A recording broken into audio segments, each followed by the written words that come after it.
Euritan dantzan, mugagabea noiz erabili. Kaixo lagunak, saio honetan informazioa eman eta eskatu ere egingo duzue.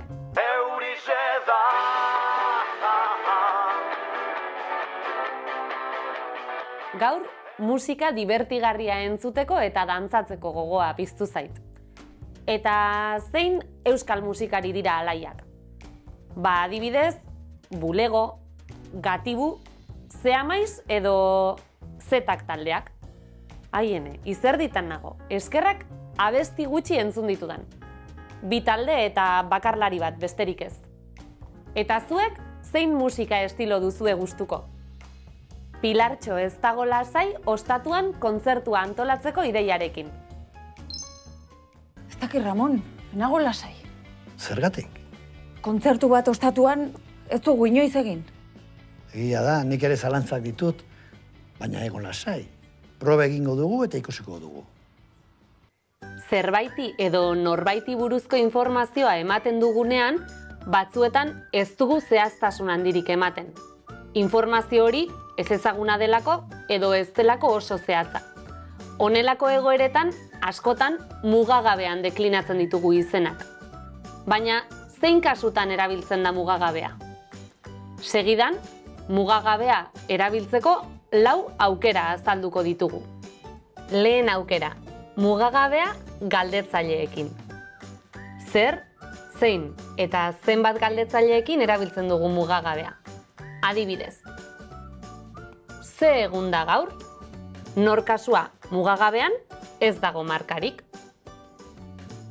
Zein tokitan aparkatu duzu? Non kasua mugagabean? Tan. Edo zenbat lagunekin hitz egin duzu gaur? Norekin kasua mugagabean? Ekin. Bigarren aukera, mugagabea zenbakiekin. Zenbakien segidan doazen izenak ez ezagunak badira, ez baditugu aipatu edota ez badakigu lehendik zein diren, mugagabean deklinatu behar dira. Adibidez, Euskaltegiko 3 ikaslek eman dute izena txangoan. Ikasle kopurua zehatza da, baina zein ikasle diren ez dakigu.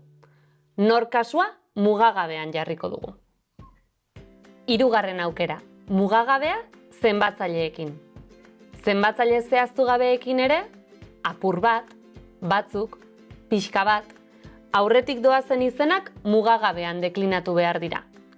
Adibidez, diru pixka bat utziko didazu mesedez. Zer kasua mugagabean ez dauka markarik. 4. aukera, mugagabea esapide batzuekin, batzuk aipatuko ditugu. Uretan sartu, uretara bota, sutan jarri. Adibidez, hondartzara joaten naizenean gustura sartzen naiz uretan. Ez ezazu zaborrik bota uretara. Edo heltzea sutan jarriko dut. Deklinatu parentesi artean dagoen hitza mugagabean. Ze egun da gaur? Zein tokitan aparkatu duzu?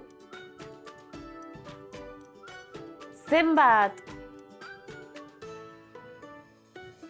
lagunekin hitz egin duzu gaur? Euskaltegiko 3 ikaslek eman dute izena txangoan.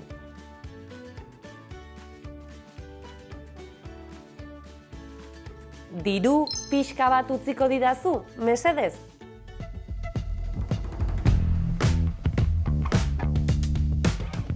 Mugagabea zer, zein eta zenbat galdetzaileekin.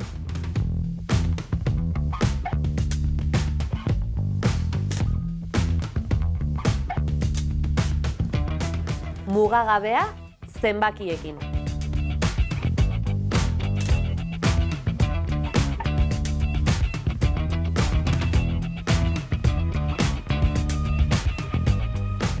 Mugagabea, zenbatzaile zehaztu gabeekin.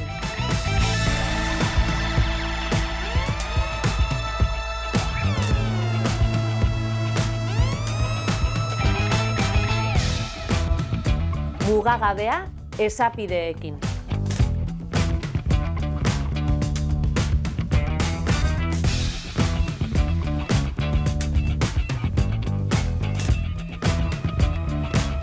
Agur eta ondo izan!